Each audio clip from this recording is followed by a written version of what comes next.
Stevie, you've obviously been in big fights, big cards. You fought the biggest names, Anthony Pettis, Over Mercier.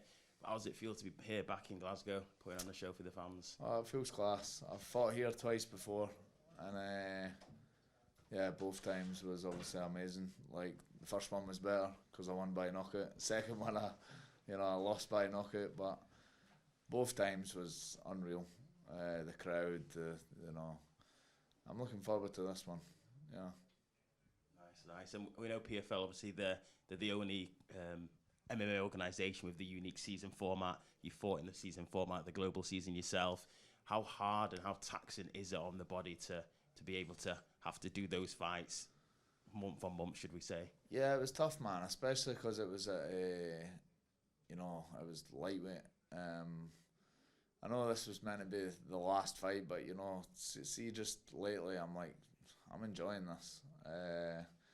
Maybe a regular season at welterweight might be on the cards or something. Because I didn't know if, obviously the training and all that was tough, but I think it was mostly the weight. That's why I stopped enjoying it. For me to make 155, I'm not the biggest lightweight, but it was still pretty tough. I was eating like less than 2,000 calories all year round, which for somebody that's training twice a day, I probably should be eating like 4,000 or 5,000 calories. So miserable. So this week's been, or this camp has been way easier being at welterweight. Nice, well, excited to see it. The downside to that is obviously the guys are bigger. So Lewis isn't that big a welterweight, I don't think. So I mean, I'm still a wee bit taller than him, I think. So that's a bonus. But yeah, we'll see how it goes on the night. Come on. And Lewis, he was here before, and he was talking about, obviously you were taller than him, but he said that you had to chat over breakfast as well. It seems that he's not phased in terms of having normal talks, normal conversations with his opponent ahead of fighting them. Are you the same? Are you happy to have a chats with him? Happy to potentially train with him and then go into yeah, man. Saturday? Like at the end of the day, this is a sport. Like I'll sit and talk to him right before the fight. It doesn't change that I'm going to try and smash his face in. As soon as the bell goes, it doesn't matter who's in front of me, how much I like you or love you. You're getting, I'm going to try and take your head off. And then the same way when it finishes. Win, lose or draw. When it finishes, back to, we'll get a beer or we'll have a laugh. At the end of the day, it's our sport and, it's our jobs. So I always kind of hope that regardless of the win or the loss, that we both come out healthy, we both get to go back to our families, we've both been paid, and life goes on. Nice. And the last one from me, we know you're a big Celtic fan. We had a great start to the season already. We're going to see number 4 in a row, end of the season. Hopefully, man. The Rangers didn't seem to be doing too well so far. So, and Hearts, Christ, they're bottom of the league now. So, it's looking good so far for Celtic, but obviously you never know. But yeah, I'd imagine it's going to be another season one. City's green. Hey Stevie, I'm Hader from For Fighting's Sake, and my first question is, do you feel any extra pressure fighting the home crowd, especially because I think you said this is the first time you're going to be bringing your kids along to your fight? Yep. So before I've definitely felt more pressure at home. But this time no, because like I said, a couple of fights ago I fought for $1 million. This fight, I'm not fighting for $1 million. So there's the pressure is way less. I've also, like I said, I've been knocked out in the hydro, and life goes on. It's not the end of the world. It's obviously rubbish, but it's not the end of the world. And sometimes I feel like in fights, I feel like it's life or death, and you forget and you think that everybody cares about the fight as much as you do, but they didn't. After it, you realise that, how did you get on with your fight? Yeah, I lost. Unlucky. And then that's it. The day gets shit. So it's all this stuff in your head, it's all the media, the lights. At the end of the day, it's just a 15-minute fight as well. It's very short. 15 minutes, all that work, all the months, 15 minutes, that's it done. Win, lose or draw, I'm going to eat pizza, I'm going to have drinks, I'm going to go back to my family. So yeah, so I feel like mentally I'm in a much better place. Like before, I have been pure dreading it, just wanting it done, wanting it over with, and feeling the pressure. But I feel like I have dwelled on the pressure before as well. I mind that first hydro fight, I was really pressured. I mind I had a bit of a sore lower back. I couldn't get warmed up right. My head was all over the place, and then I won and knocked the guy out in the first round. So yeah, but we'll see what happens. I'm feeling good. That's the main thing. No, I'm glad to hear that. And my second question for yourself is, I was watching another one of your interviews and I saw that you mentioned when you started competing in MMA, you were on a tag, you lied saying it was a karate competition. I was going to say, how do you feel like the sport of MMA has helped you in your life, and what do you feel like you'd be doing if you didn't have the sport of MMA, and how you could have went down a different path? Yeah, it's hard to tell. I mean, obviously every life choice I feel like can direct you in a different path. Like, see if anybody ever thinks of something major that's happened in their life, if they go back, I don't know, an hour, a couple of days before it, and they change that, their life could be so different. For example, like when I met my wife, I've got 4 kids to my wife. If I didn't go to the party where I met her, if I decided no to go to that party, would I then been with her? God knows, probably no. Just everything you do in life, bad choices and good choices. Sometimes you're at the wrong place at the wrong time. But yeah, I mean, I was obviously getting in a lot of trouble with the police from fighting, just fighting, that was it. I just loved fighting my whole life. And for whatever reason, I liked it or ended up getting into fights. God knows, but yeah, I went from paying fines to the police and government to getting paid for it, so it was a good switch. Yeah, I'm glad you managed to make that switch, and thank you very much. That's all from me. No worries, man. How you doing, Stevie? Scott here from For Fighting's Sake. My first question for you is, training up at higher level for this fight camp, how do you feel training with the likes of Paul Craig, Sean Clancy, Mark Ewan has helped you sort of get ready for this fight? Well, I've trained at higher level my whole career, so I mean, I've trained with Mark since he joined higher level. I've been with higher level for 12 years, so not really any different because I've trained with him for every fight. Obviously Paul has now joined us.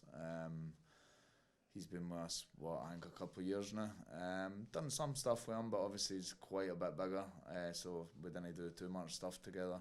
But it's good to just have everybody's realised, or most people's known for a while, that higher level MMA is the team to be. Look at the success, and that's why I initially joined higher level 12 years ago. I first started at a small club in Kirkcaldy. But I mean, it feels good, man. The fact that I've got teammates on the same card, we're all in it together. We're all cutting weight together, doing fight week together, and then we're all going to go out to battle together. Class. No, that's great to hear. Also, just obviously you being a veteran of the sport, have you ever found that there's obviously you learn your disciplines in throughout martial arts. Have you found that the new gen that's coming up through, as they're sort of a more rounded MMA fighter, is it hard to sort of adapt to their sort of styles, coming in from your jiu-jitsu and background, and would you find that would you think it was a bit more difficult to be dealing with these new techniques that they're sort of throwing? Obviously a lot of the younger ones throwing these sort of leg kicks and just sort of quite unorthodox styles. So would you find training against some of the new gen has kind of helped you prepare for better and bigger people? I'm gonna go with quite a confrontational answer. I don't feel like there's anything now. Okay. I mean, there's pretty much nothing that I've seen in the last 3 years that I've not seen before. And apart from obviously, I feel like the sport has evolved quite a lot. You can't be one-dimensional in this sport anymore. You used to be able to be really good at jiu-jitsu, and it would win you fights. Now you've got to be all-rounded.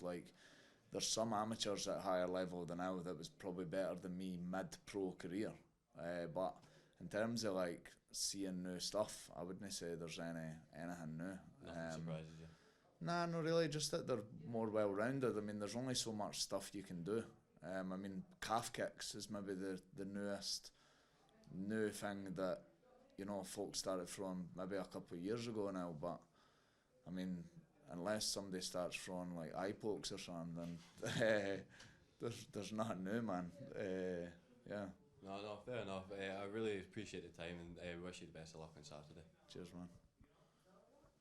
Musa, MMA Arena, you always have been a really active fighter since you debut. Even in amateur, you were fighting for 3, 4, 5 fights a year.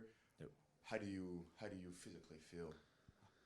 Yeah, so I've had a lot of fights. I mean, even my first year of fighting. So I started training in July 2009. I had my first fight in December 2009, and then 1 year later, from my first fight to a year later, December 2010, I had 7 semi-pro fights and 5 pro fights, all in the 1 year, and I won them all. Apart from the last one I got, that was a robbery. Guy put me in an armbar, I escaped, and the referee thought I broke my arm, so he stopped the fight, and that was it done. Should be changed to a no contest, but anyway, yeah, I was fighting like I was winning quick. I booked them all up, and I was just getting takedowns, getting submissions, so I wasn't really taking any damage in the fights. But yeah, obviously and then the place I trained, I wasn't really getting too much damage in the training either.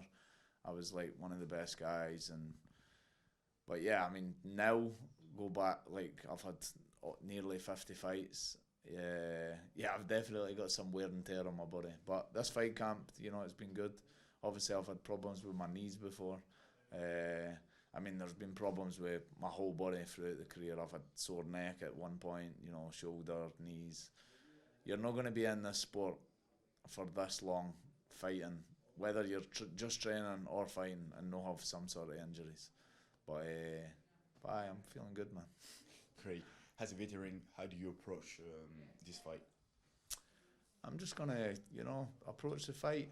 Well, I feel like I'm well-rounded to not have to game plan. Like, I don't have to go in and be like, oh, I have to stay away from the guillotine that he's guillotined 20 guys, or, you know, I feel maybe being biased or whatever, or I feel like I'm better than Lewis everywhere. I feel like, you know, I've got better striking than him and better jiu-jitsu, so he's maybe I'll maybe give him the judo. I think he's a judo black belt, so he's maybe better than me at judo. But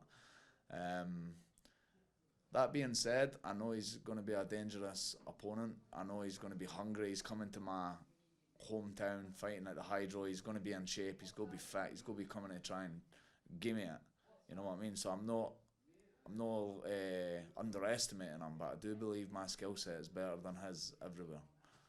And I feel like I've been in there with bigger and better names or better people. But yeah, we'll see, man. We'll see. Thank you. Good luck. Hey, Stevie. You have a very good view on like dealing with a loss, like you just mentioned. What are things that you do to sort of separate yourself from an outcome of a fight and like take that whole pressure off? Yeah, well, I never used to always deal with it this good. You know, I had a bit of depression one time, you know, after the Felder fight. You know, it was my first loss. First time I'd been knocked out. I was at the Hydro. I was out of contract with the UFC. They punished me for that as well. They made me wait a while, not knowing if I was going to get re-signed. So there was a bit of like thing, but yeah, I think just experience, man. Like, I think experience is one of the best things you can get. You know, experience is better than qualifications, even sometimes as well. You know, like the guy that's got the experience, the guy that's done it all. I mean, and there's no, like I said earlier in the interview, there's probably there's nothing in this sport that I'll see that I've never seen before. I mean, the most recent thing I would say was maybe like the buggy choke. I'm like, you know, you see a buggy choke and I'm like, what the hell is that? I've never seen that before. But yeah, I've been around for that long. I've seen it all. I've dealt with losses. I've lost, what have I lost, 13 times I think. It's rubbish, but life goes on. Yeah. That's that. There's a lot of people that just tie their entire identity into being a fighter, and that is what you are. But then, you know, like, is it like being busy with other things outside too, and like family and like other endeavors that sort of can distract you from that? What was the question, sir? Because as far as like, again, like on dealing with the pressure of or a fear of losing or something like that. Yeah, so yeah, a lot of the time, the way we get paid in MMA, a lot of the contracts, UFC, PFL, loads of them, they all do the same kind of similar contracts where you get you get your show money and you get your win money. And when you build that up, it can sometimes be quite a devastating loss for the loss. So yeah, usually when I lose, I'm like, yeah, I've lost a fight. The most thing I'm bothered about is the fucking amount of money I've just lost. Yeah. You know, like if I'm on 50 and 50 grand to fight, 100 grand to win, you know, you lose a split decision. One judge thinks, two judges thought he won, one judge thought I won. If it was a different judge, I might have got an extra 50k. And yeah, it's just that's the most gutting part for me when I usually, maybe not to start with, because you know I didn't care about money when I first started fighting. I fought because I loved it, and and it was more like maybe a pride thing that I wanted to win. But when you've done this for this long, like I said, I've got 4 kids and a wife that I provide for all of them. You know, 6 of us, so. Yeah, they're expensive, man. If you've not got kids or a wife or both, they're fucking expensive, and I've got a lot of them. So you've paid your dues. Yeah, that's it, man. So do you feel like now you have a mentorship role as well, because there's a lot of like talent coming up that's looking up to you, and you have been seasoned by the game, and when you started there wasn't as much knowledge as there is now about how to deal with a career. Yeah, man. Like. There's a lot of like I think psychologists and stuff out there as well, or like mind people that can help you get through it if you're really struggling with the mental side. But again, even just, you know, I don't know if anybody would take any like benefit from speaking for me, because sometimes, like I said, it might even be better hearing somebody for me rather than like a guy that's qualified in that. Because it's kind of like qualifications over experience. Sometimes both would help, obviously. But yeah, like I said, like life goes on. Just try and enjoy it. Obviously, a win does feel good, but it depends on why you're doing it, I suppose. And like I said, the main reason I'm doing it now is for money. I'm not gonna, you know, sit here and lie and say it's for anything else. It's for providing for my family. So, and the fact I get more money if I win, that's a big incentive to try and win more. Okay, thank you. Cool. Just going to take our last few questions from Mike Pendleton via laptop. Good one. Oh. Stevie, you've been asked a lot about how you've learned and grown throughout your career as a fighter. I'm more curious, what have you learned the most about yourself as a man throughout your entire career? What have I learned the most about myself throughout my entire career?